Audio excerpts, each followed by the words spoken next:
जय सीताराम। सभी देशवासियों को वट सावित्री व्रत की हार्दिक शुभकामनाएं। आज मैं आपको सनातन की एक महानता, सनातन की एक विशेषता मैं इस कथा के माध्यम से आपको बताना चाहूँगा। जहाँ एक भारतीय संस्कृति की एक महिला अपने पातिव्रत धर्म के प्रभाव से अपने पति के प्राणों को यमराज के चंगुल से मुक्त करा लिया करती है। वट सावित्री व्रत की मैं संक्षेप में आपको कथा सुनाऊंगा। अश्वपति नाम के एक राजा हुए हैं, जिनकी सुपुत्री अर्थात जिनकी कन्या का नाम सावित्री था। एक समय पुराने जमाने की बात है, जब ऐसी परंपरा थी कि कन्या स्वयं अपने ही योग्य अपने वर का चयन कर लिया करती थी। ऐसी एक परंपरा थी कि स्वयं कन्या अपने गुण के अनुसार, स्वभाव के अनुसार वर का चयन कर लिया करती थी। तो अश्वपति नाम के जो राजा हैं, उनकी कन्या का नाम सावित्री है। जब वो विवाह के लायक होती हैं तो अपने माता पिता की आज्ञा से वो अपने लिए वर की तलाश में निकलती हैं और चलते चलते तमाम राजकुमारों को उन्होंने देखा, परंतु एक राजकुमार उनको मार्ग में ऐसा मिला जो अपने माता पिता की सेवा कर रहा था और माता पिता के प्रति उसका जो भाव था उस समर्पण का था। इसलिए सावित्री ने ऐसे योग्य राजकुमार को देखा और राजकुमार का मन में ही चयन कर लिया और विवाह के लिए उस राजकुमार से उन्होंने अपना प्रस्ताव रखा। यद्यपि वो राजकुमार, उसका नाम सत्यवान था और राजा सूरसेन का वो पुत्र था। यद्यपि था तो राजकुमार, लेकिन वर्तमान में सूरसेन राजा के शत्रुओं ने युद्ध के मैदान में सूरसेन राजा को परास्त कर दिया था और राजा सूरसेन का जो राजपाट था सब शत्रुओं ने छीन लिया था। इसलिए राजा सूरसेन अपनी महारानी और अपने पुत्र के साथ वो जंगल में अपने जीवन को व्यतीत कर रहे थे। तो सावित्री ने सत्यवान को पति के रूप में चुन लिया। ये बात जाकर के जब उन्होंने अपने माता पिता से बताई तो महाराज अश्वपति ने सावित्री को समझाया कि बेटी, जिस राजकुमार का तुमने वर्ण किया है वो राजकुमार तो राज्य से वंचित है, उसके पास राज्य कार्य नहीं है। और नारद जी महाराज ने भी सावित्री को समझाया कि बेटी, ऐसे राजकुमार के साथ विवाह करने से तुम्हें कोई अधिक लाभ नहीं मिलेगा, दुख मिलेगा, क्योंकि वो राजकुमार राजपाट से वंचित है। और दूसरी बात, नारद जी महाराज ने कहा जिस राजकुमार का आपने वर्ण किया है उसकी आयु मात्र 1 वर्ष है, अर्थात 1 वर्ष के अंदर उसकी मृत्यु हो जाएगी। परंतु सावित्री ने कहा, पिताजी, भारतीय संस्कृति में कन्या एक ही बार वर का वर्ण करती है और मैंने जिस राजकुमार को मन से अपना पति मान लिया है, अब मैं उसी के साथ विवाह करूंगी।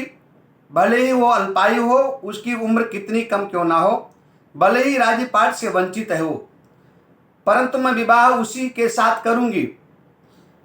समय के अनुसार महाराज अश्वपति ने अपनी बेटी का विवाह सत्यवान के साथ कर दिया, जो सूरसेन के पुत्र थे। इस प्रकार सावित्री और सत्यवान का विवाह संपन्न हो गया। सावित्री अपने पति के साथ जंगल में ही अपने जीवन को व्यतीत कर रही होती है। उसको मालूम है कि इस दिन हमारे पति की मृत्यु निश्चित है, हो जाएगी, और इसलिए वो अपने पतिव्रत धर्म से वो अपने ससुर सासू की सेवा करते करते, अपने पति की सेवा करते करते और उसका पति जो सत्यवान है वो नित्य प्रति जंगल में लकड़ियां काट करके अपने जीवन का निर्वाह करता है। जिस दिन सत्यवान की मृत्यु निश्चित थी उस दिन सावित्री ने अपने ससुर और सासू से कहा कि यदि आपकी आज्ञा हो तो मैं भी राजकुमार के साथ जंगल में लकड़ियां काटने के लिए जाऊंगी। अपने सासू ससुर से आज्ञा लेकर के सत्यवान के साथ सावित्री जंगल में लकड़ी काटने के लिए जाती है, क्योंकि उसी दिन सत्यवान की मृत्यु होने वाली थी। जंगल में जाकर कुल्हाड़ी लेकर के सत्यवान एक वृक्ष के ऊपर चढ़ जाया करता है।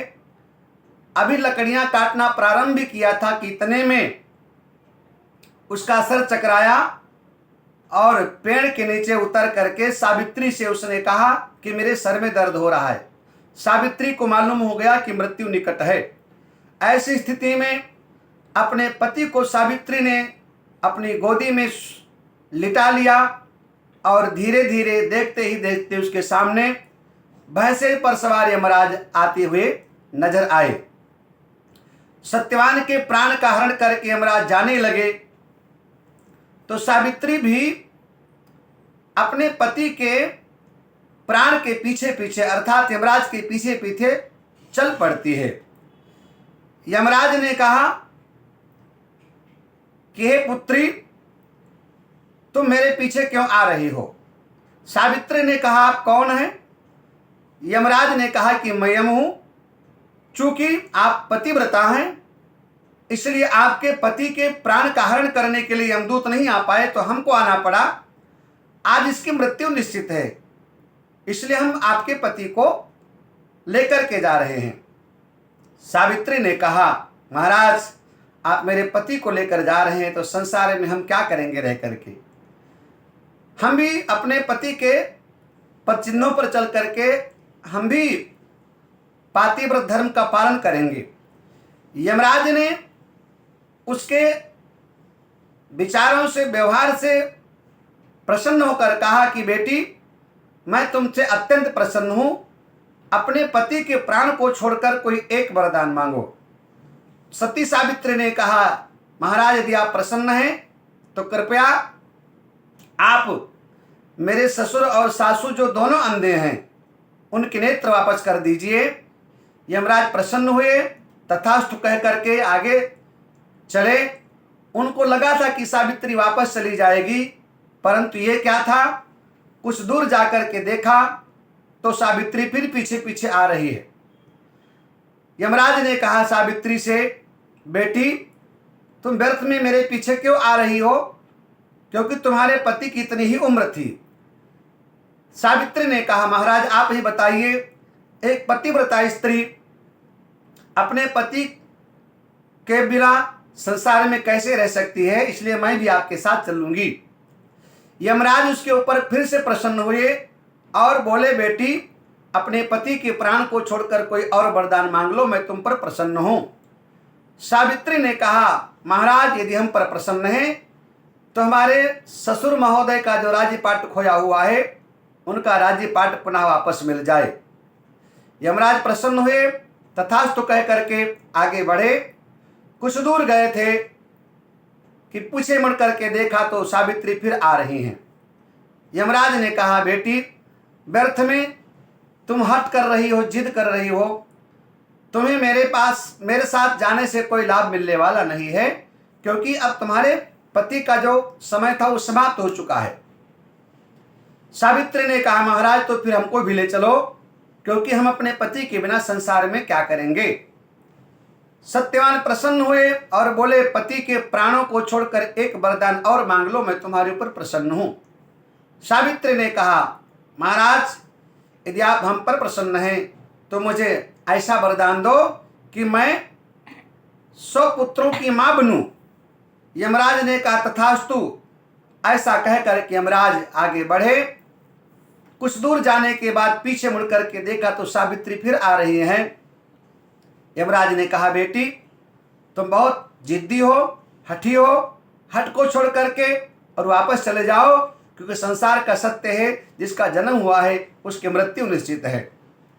सावित्री ने कहा महाराज क्षमा करना, परंतु आपने मुझे 100 पुत्रों की मां बनने का आशीर्वाद दिया है, और बताइए मैं पतिव्रता स्त्री हूँ, जब आप मेरे पति के प्राण का हरण करके लेकर जा रहे हैं तो भला मैं 100 पुत्रों की माँ कैसे बनूंगी। चूंकि यमराज वरदान दे चुके थे, वचनबद्ध थे, इसलिए यमराज ने तत्काल सावित्री के पातिव्रत धर्म से प्रभावित होकर के और अपने वरदान के अनुसार उन्होंने सत्यवान के प्राण को वापस लौटा दिया। और सावित्री ने आकर के देखा जिस वृक्ष के नीचे सत्यवान का शरीर लेटा हुआ था उसमें कुछ देर का बाद प्राण आ गया, चैतन्यता आ गई। और वह दिन जेठ मास का दिन था, अमावस्या तिथि थी। और यमराज ने वरदान दिया कि आज के दिन जो भी स्त्रियां, सुहागन स्त्रियां अपने पति के लंबी उम्र के लिए वटवृक्ष की पूजा करेंगी। चूंकि यमराज ने जब सत्यवान के प्राण का हरण किया था तो वो वटवृक्ष के नीचे ही लेटे हुए थे, इसलिए यमराज ने वरदान दिया कि जेठ मास के अमावस्या तिथि को जो भी कोई सावित्री के नाम का व्रत रखेगा, वट की पूजा करेगा, वट सावित्री का व्रत करेगा, उसके पति की लंबी उम्र होगी, वो दीर्घायु होगा, उसका सौभाग्य अखंड रहेगा। तो इसलिए ये अनादिकाल से सनातन की परंपरा है कि वट सावित्री का व्रत करते सुहागन स्त्रियां अपने पति के लंबे उम्र की कामना करती हैं। मुझे आशा है आपको ये वीडियो बहुत अच्छा लगा होगा। यदि अच्छा लगा होगा तो कमेंट करें, शेयर करें। जय सीताराम, हर हर महादेव।